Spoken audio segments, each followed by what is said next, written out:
Tonight, final preparations continue for the funeral procession from Westminster Hall through central London to Westminster Abbey. The state gun carriage will be drawn by 142 sailors, their final duty to their commander-in-chief. Following the funeral, the Queen's coffin will be drawn in a walking procession that will be led by the Royal Canadian Mounted Police before the final journey to Windsor Castle. CityNews correspondent Tammie Sutherland is in Windsor now, a place the Queen called home even before she was Queen.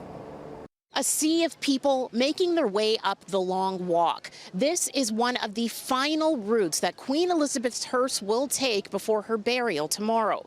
An estimated 100,000 people are descending on Windsor just today alone to pay their respects in a town that played a major role in Her Majesty's life. Flowers, drawings, and cards are being laid down at the entrance to Windsor Castle. So many flowers that staff have started to move the tributes and spread them across the palace lawn. People coming from far and wide. Originally from near this area, and I've got a close connection with Windsor because I used to work here. Leslie Owosu is a British track star who brought her family to pay respects. She met the Queen at the 2002 Commonwealth Games in Manchester. She greeted me and asked me how do I do and wished me well. And it was a very special moment. Even though it was 20 years ago, I remember it like yesterday. And what I remember is that she cared to ask me about how I was. Young Princess Elizabeth moved to Windsor in the 1930s and spent much time here with her late husband, Prince Philip, and her children. Most recently, it's where Philip was laid to rest last year and where the Duke and Duchess of Sussex were wed in 2018. Now the castle is preparing to host mourners with television screens to broadcast the service and stanchions to keep the lines in order.